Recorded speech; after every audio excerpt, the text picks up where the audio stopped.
Oi, turma do livro Alânia, do Áureo Gonçalves. A gente vai continuar aqui com o capítulo 8, Ilusão da Matéria, na segunda parte, onde diz: naquela manhã, Hannah se debruçava sobre o caso de Lucas, que a estava preocupando. Analisando dados sobre o estado clínico, notou que ele já deveria estar despertando se tudo estivesse ocorrendo conforme o esperado. Notadamente, um longo caminho de recuperação ainda seria necessário. Porém, pelas características gerais de seu caso, Lucas ainda persistia em nível muito alto de inconsciência. Vinha recebendo todas as terapias necessárias. Técnicos especializados manipulavam energias espirituais altamente vitalizantes, mescladas com elementos de outros reinos da natureza. Diariamente ministravam essa excelente terapia complementar aos mais necessitados que ainda apresentavam sintomas de perturbação ou permaneciam alheios à realidade. Além da manipulação energética, remédios e técnicas altamente complexas eram empregados. Muitas utilizavam cores e sons como elementos indutores dos estados vibracionais desejados. Assim, cada leito tinha ao seu redor o ambiente propício à recuperação do paciente, com as cores, os sons e os aromas indicados por especialistas nessas áreas. Além disso, na cabeceira de cada cama hospitalar havia emissores especiais que serviam para a administração de medicamentos da forma menos invasiva, pela simples exposição do doente a sutis irradiações, as quais também proporcionavam um efeito relaxante. Os técnicos de serviço tinham à disposição todo o histórico espiritual dos pacientes, que não deixava de detalhar características psicológicas, contexto social, vivências marcantes, vínculos e afetos e aspectos religiosos, num esforço para oferecer o tratamento que contemplasse integralmente o indivíduo. Hannah decidiu conversar com um dos integrantes de sua equipe quando foi comunicada da presença de Janel e Otton, que haviam acabado de providenciar a admissão de Anthony na clínica anexa para dependentes químicos. Encontrou-os na entrada do prédio que abrigava a ala de suicidas. Tratava-se de uma edificação com cerca de 8 andares, sendo 3 deles subterrâneos e destinados aos casos mais graves. A linha arquitetônica procurou privilegiar a suavidade e a simplicidade de estilo, de modo que tudo transmitisse leveza e paz, cores harmoniosas, aromas delicados, música ambiente cuidadosamente escolhida e quase imperceptível audição. Tudo milimetricamente disposto para um efeito sedativo e relaxante. Isso era muito útil naquele local onde pessoas em alto grau de sofrimento eram tratadas e visitadas por familiares e amigos geralmente preocupados. Olá, Janel e Otton. Fico feliz que a missão de resgate de Anthony tenha obtido sucesso. Fiquem tranquilos que ele será muito bem acolhido em nossa clínica. Pelo que analisei em sua ficha, o prognóstico é animador. Obrigada, Hannah. Estou muito feliz que ele rapidamente tenha percebido a armadilha na qual caiu. Tenho certeza de que tudo dará certo. E você, Otton, aproveitou o ensejo de aprendizado? Com certeza, Hannah. Além da experiência totalmente nova, a convivência com Janel é uma lição constante para mim que tenho tanto a aprender nessa nova realidade. Todos nós, meu amigo, ponderou Janel, colocando as mãos nos ombros do jovem e voltando-se para a enfermeira em seguida. E quanto ao meu filho, poderíamos vê-lo? Hannah deixou o semblante mais sério e respondeu com objetividade. Infelizmente, Lucas permanece adormecido com pouca atividade cerebral, em nível profundo de inconsciência. Temo que seja necessário transferi-lo para outro pavimento, onde medidas específicas poderão ser levadas a efeito. Antes, porém, preciso que ele seja examinado por um dos nossos médicos. O procedimento não é demorado e vocês podem aguardar aqui se quiserem. Diante do combinado, Hannah se dirigiu ao quarto onde o experiente Dr. Fergus estava finalizando o exame, após estudar um mapa da atividade cerebral recente do Lucas e analisar de forma aprofundada o tipo de emissão magnética que sua mente produzia minuto a minuto. O médico concluiu: Acredito que ele possui indicação para transferência para a ala de longa permanência. Não podemos prever quando despertará. Trata-se de uma situação criada pelo tipo de pensamento que viciou sua mente na última encarnação. Obrigada, doutor. Tomarei as providências necessárias e conversarei com seus familiares. Alguns andares acima, Janel e Otton estavam aguardando notícias. Otton, visivelmente apreensivo, questionou. O que está acontecendo? O que poderia estar causando essa complicação? Nesse momento, Hannah se aproximou e abraçou Janel, dizendo: precisamos ter paciência. Não é possível determinar quando Lucas despertará.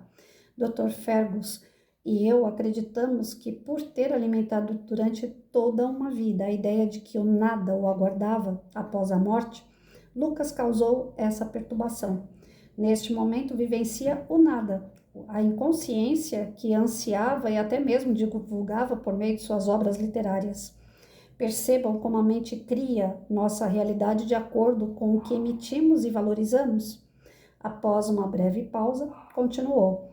Não vemos necessidade em mantê-lo na ala atual. Hoje mesmo será transferido para um pavilhão onde poderá receber cuidados específicos de equipe habituada com esse tipo de situação. Que tipo de tratamento será implementado agora? Perguntou Otton, atordoado com a notícia. Diariamente, Lucas será submetido a fluidoterapia, especialmente destinada para esses casos com energias espirituais selecionadas, para a estimulação correta de áreas cerebrais e centros de força do perispírito. Além disso, seu corpo espiritual será nutrido e cuidado conforme as necessidades que apresenta, de modo que o despertar possa ser feito da maneira mais rápida e natural possível. Poderei vê-lo ou até mesmo conversar com ele? Claro que sim, Otton, disse Ludwig, chegando repentinamente ao ambiente. E ele, que havia sido o espírito guardião de Lucas na última encarnação, continuou sugerindo. Hannah, pensei em trazer algumas crianças que ele salvou no gueto de Varsóvia. Isso durante o sono físico, momento no qual suas almas se libertam provisoriamente da matéria. Eu poderia reuni-las para que cantem ao lado de seu leito as mesmas canções que o tocaram de forma única no período de confinamento. Trata-se de uma excelente ideia, a enfermeira falou animada. A música é uma forma de expressão que produz vibrações poderosíssimas, ainda mais quando entoada com amor. São energias que com certeza gerarão um efeito altamente benéfico para Lucas. E confortando Janel, com um leve toque em seu ombro, concluiu. Manteremos vocês informados sobre o estado de Lucas e Anthony. Poderão visitá-los sempre que quiserem. Vou parar por aqui, turma. Então, vejam bem. A situação do Lucas está grave. Ele chega no plano espiritual, por mais que ele tenha sido socorrido, ele não se ajuda a ser socorrido. Porque os pensamentos dele aqui na Terra sempre foram pensamentos materialistas. Ele achava que a morte existia. E que, sendo a morte real, ia acabar com tudo. Ele ia viver o nada. Não ia ter nada do outro lado. Então, ele está dentro dessa conchinha do nada. E aí, por mais que eles deem o tratamento com fluido, né, com remédios naturais, com som, com cores, não está atingindo para o despertar do Lucas, porque isso depende muito do espírito, não depende da ajuda que ele está sendo dada a ele. E isso serve de lição para nós. Muitos de nós recebemos ajuda o tempo todo da espiritualidade, conselhos, dicas, intuições, remédios, e nós não aceitamos, nós nos fechamos diante daquilo que a gente fala que é a falta de fé, a falta da crença. E ao contrário disso, Jesus disse o quê? Que a nossa fé nos cura. Porque através da nossa fé, a gente gera pensamentos e sentimentos voltados para a espiritualidade maior, pedindo, aceitando ajuda, e eles acabam nos ajudando com mais facilidade. Então, está nas nossas mãos, está no nosso pensamento, no nosso coração, o desejo de transformar as nossas vidas. Já pensou chegar lá do outro lado, no plano espiritual, e ficar como se fosse um morto? Não só fisicamente, mas também nessa parte espiritual. esse tempo que ele está lá dormindo é um tempo que não volta mais. O espírito dele não tem tempo para voltar, tamanha gravidade. E isso pode ficar por muito, muito, muito tempo. Assim como tem aqui aquelas pessoas que entram em coma. Quem entra em coma, eles geralmente são retirados durante o coma, o espírito, para poder fazer escola ou passar por hospital, tratamento, reencontrar pessoas. Alguns voltam no coma e falam, eu vi do outro lado como é que é. E o Lucas, pode acontecer isso com ele também, porque ele está sedado, mas ele também tem o livre-arbítrio de acordar ou não dessa sedação. É uma sedação natural, não é uma sedação provocada para ele ficar lá dormindo eternamente. Então já era para ele ter despertado segundo os relatos aqui esqueci o nome, da Hannah, né, e do Ludwig. Eles disseram o quê? Que já era para ter acordado, mas ele não acorda por quê? Porque ele não quer. O pensamento dele está voltado para o nada.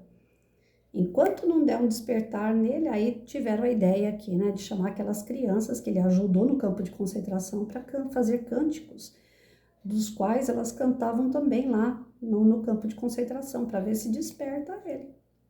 Mas não dá para chegar nele, chacoalhar ele e falar, acorda. Não. Tem que ser algo que toque o coração dele, tem que ser algo que venha despertar ele com bons sentimentos. Senão, pode colocar tudo a perder. Olha como a espiritualidade é cuidadosa com a gente lá do outro lado. E assim, eles também são aqui. Quantos de nós, às vezes, a gente acorda no pulo e a gente estava sonhando com alguma coisa, a gente fala, ai, caramba, eu quero tanto lembrar o que eu estava sonhando, mas eu acordei com o despertador e agora eu já esqueci. Tem coisas que a gente pensa que esqueceu, mas durante o dia vão ser utilizadas. Alguma resposta que a gente precisava dar, alguma solução de algum problema, algum incentivo para alguém, algum telefonema, alguma ideia brilhante de última hora. E a gente pensa que esqueceu o sonho, e na verdade está ali, está incutido na gente. Eles colocam as coisas para a gente, principalmente na hora do sono. Então esse tratamento é muito importante, eles não podem romper esse tratamento, tirar ele desse sono, para ele poder ir amadurecendo, para ele ir aos poucos entendendo que ele está do outro lado. Se ele tomar um choque, é muito pior. Olha, você está morto, você está do outro lado, mas ele não acredita, e aí? Ele vai querer fugir, ele vai querer sair daquela situação, e aí vai ser pior. Então eles vão conscientizando o Lucas de pouquinho em pouquinho. E ele tem mérito para isso, porque uma ação pequenininha que ele fez, que aos olhos de Deus foi gigante. Ajudar aquelas crianças que sentiam fome dentro do campo de concentração. Para vocês verem, aí é onde é uma resposta para aquele preconceito que nós ainda temos. Aquelas pessoas que cometem erro a vida inteira e depois procuram uma igreja e falam, Jesus me tocou. A gente fala, não acredito nisso não. Podem acreditar. Porque isso pode acontecer. E tem gente cafajeste no meio? Tem. Mas tem pessoas que realmente se deixaram tocar por Jesus. Chegou o momento de ser tocado. Chegou o momento da sua transformação. E aquela pessoa acredita com tanta firmeza que chegou o momento dela que ela se transforma. Porque está aqui o lugar onde vai haver a transformação. Se você acreditar, se o teu pensamento acreditar que você é capaz de se transformar, se você sente que é capaz de se transformar, você se transforma. Então, precisa ser aos poucos, na medida certa. Não adianta querer dar um choque. Né? Tem gente que quando vai dar um conselho para alguém, chacoalha a pessoa, você não tá vendo? Não adianta, não é assim. Você tem que deixar a pessoa processar, você tem que deixar a pessoa pensar por conta própria, ela mesma encontrar aquela solução, nem que você vai induzindo aos poucos, né? De gotinha em gotinha. Mas é assim que funciona. Então, o Lucas continua aqui no soninho profundo, devido à sua dureza, devido à sua crença, e eles vão procurar outras formas de ajudar ele, principalmente aí trazendo essas crianças, né? Como o Ludwig falou, a Hannah falou, de ver se traz essas crianças para ir dando aquela sensação boa nele, acordar ele com sentimentos bons. Vamos aguardar para ver se isso realmente vai acontecer. O texto tá grande, eu vou parar por aqui. Amanhã a gente faz a terceira parte dele, tá bom? E pra gente fica o ensinamento de que nós somos aquilo que nós pensamos. Então, vamos refletir sobre isso. Quando a gente chegar lá do outro lado, a gente acredita que está do outro lado? A gente já tem essa maturidade? Já estão preparados para chegar do outro lado e alguém fala para você assim, olha, o seu corpo morreu, mas você está vivo. Você consegue entender isso, absorver isso da melhor maneira? Ou você ainda só acredita naquilo que o teu espelho mostra? Então, vamos lá. Porque o Lucas está sofrendo só porque acreditou no espelho. Está na hora da gente acreditar em Deus.